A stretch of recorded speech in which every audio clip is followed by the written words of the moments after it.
नमस्कार, मैं अपराजिता। आइए सुनते हैं पंचतंत्र की कहानी संगीत में गधा। एक धोबी का गधा था। गधे का नाम था उद्धत। वह दिन भर कपड़ों के गट्ठर इधर से उधर ढोने में लगा रहता। धोबी स्वयं कंजूस और निर्दयी था। अपने गधे के लिए चारे का प्रबंध नहीं करता था, बस रात को चरने के लिए खुला छोड़ देता था। निकट में कोई चारागाह भी नहीं थी।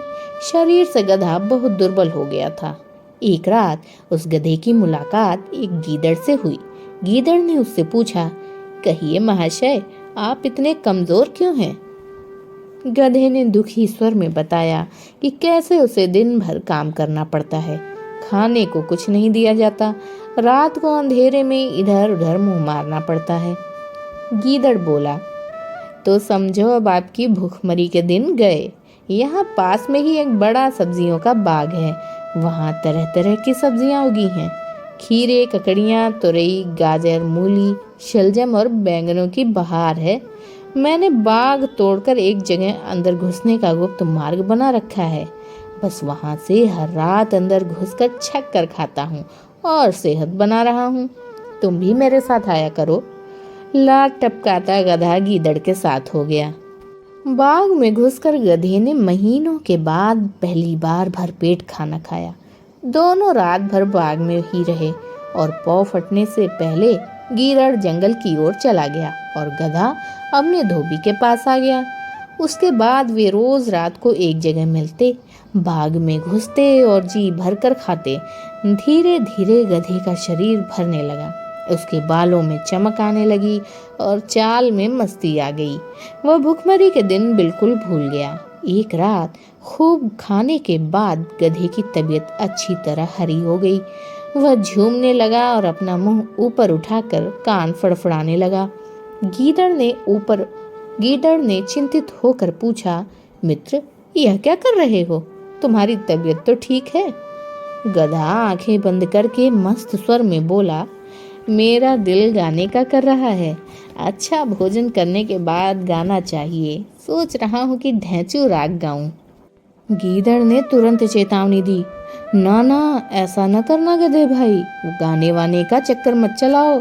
यह मत भूलो कि हम दोनों यहाँ चोरी कर रहे हैं। मुसीबत को न्योता मत दो।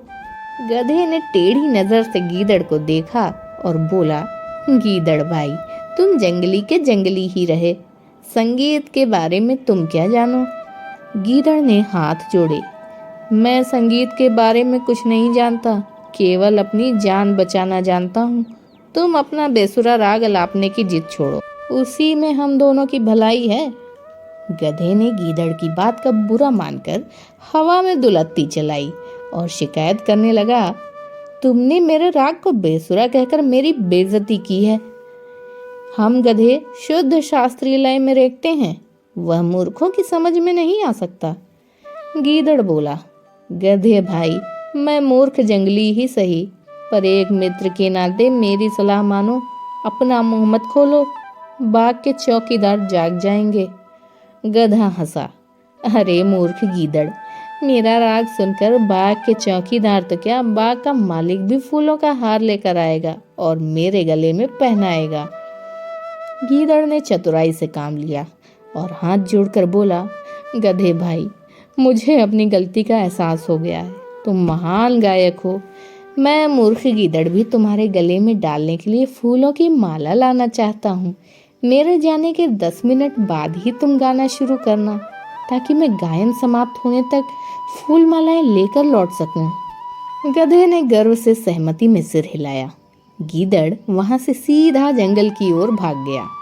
गधे ने उसके जाने के कुछ समय बाद मस्त होकर रेंकना शुरू किया। उसके रेंकने की आवाज सुनते ही बाग के चौकीदार जाग गए और उसी ओर लठ लेकर दौड़े जिधर से रेंकने की आवाज आ रही थी। वहां पहुंचते ही गधे को देखकर चौकीदार बोला, यही है वह दुष्ट गधा जो हमारा बाग चर रहा था। बस सारे चौकीदार डंडों के साथ गधे पर पिल पड़े। कुछ ही देर में गधा पिट पिट कर अधमरा गिर पड़ा। इस कहानी से यह सीख मिलती है कि अपने शुभ चिंतकों और हितैषियों की नेक सलाह न मानने का परिणाम बुरा होता है।